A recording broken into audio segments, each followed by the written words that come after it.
at Elevate today for day number 2, and this morning I am chatting to Steve Powell from Powerplate, and Steve is the Director of Education here. Yeah, correct.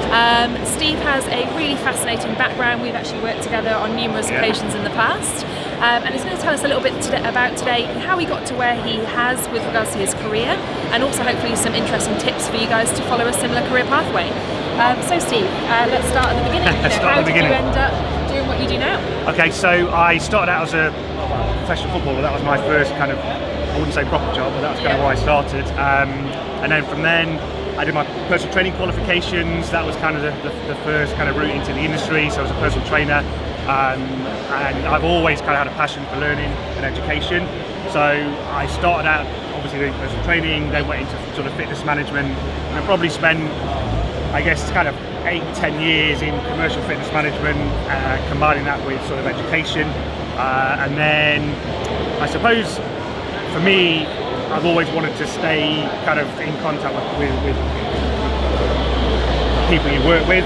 I love the management aspect of it, and I think if you have that desire to go and learn about leadership and apply that, then there's lots of opportunities, I think, in the commercial fitness world.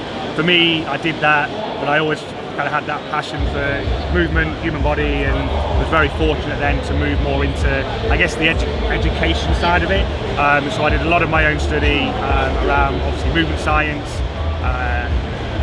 10 years ago or so, I obviously started working as an educator for Powerplate. I've sort of used Powerplate as a product for many years. So I think one tip is kind of follow what you love and do that. And obviously I was very fortunate to be able to educate on kind of a product that I was very passionate about, but also I guess still be involved and in touch with the commercial fitness industry at the time, which is kind of where we got working together around sort of PTA Global, and as that came over to the UK, it's still being able to maintain hands-on work with clients, but educating. And then I've been doing this with Powerplate for 10 years now. I also am one of the international educators for the Grey Institute, so I've also maintained that kind of direct educational component outside of just the product, and still kind of keep on my hands in on coaching. I also went down with my passion for football. I've kind of done all my football coaching sort of education as well, so kind of a merger between education, hands-on stuff, and coaching. So it's the last 18-20 years have flown by. It's really fascinating, obviously, to see how many opportunities there are just away from that gym environment as a personal trainer, really, and how that can progress. Is there anybody in your kind of career that's been really influential to you, or anybody that you kind of really aspired to be like, or followed over the years? Yeah, totally. I think probably in the early stages, there was sort of the guys from PTA Global, so Michelle Dalport, Rodney Corn, Scott Hobson. I guess they were kind of my early mentors, probably, in terms of aspiration into not just the education, but also, I guess, how they all started with a similar background, but worked in the industry and then went into education. And then probably Gary Gray and the guys at the Grey Institute have certainly been huge inspiration, and in terms of that quest for education and knowledge, and being very humble. And I think for me, like you said, there's lots of opportunities in education, but also in the industry in general.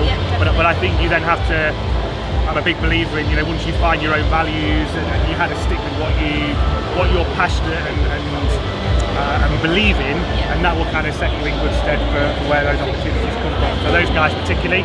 I think from a management standpoint, there's lots of people that kind of, you look at people that have been successful in kind of commercial fitness that you can take a bit from. Nick Jarvis, for example, from a leadership and management standpoint, is very influential for me in that standpoint as well. That's really useful to hear. And kind of on a last note, what would be your kind of top 3 tips to personal trainers out there who would be really interested in getting into it, and following and pursuing a career kind of down the education master trainer route? Okay, 3, good. So I think the first one would be never stop learning. Never stop learning. 100% agree. I think, like I said before, probably follow the passion for what you believe in, and kind of stay true with that.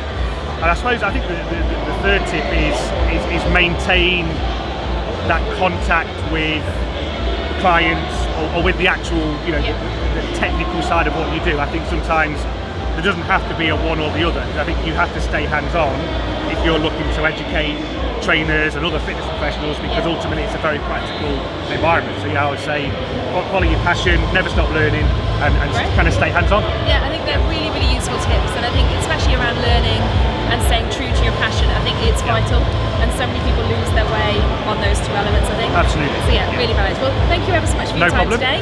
I hope this has really been useful to you guys today, and stay tuned for the next instalment.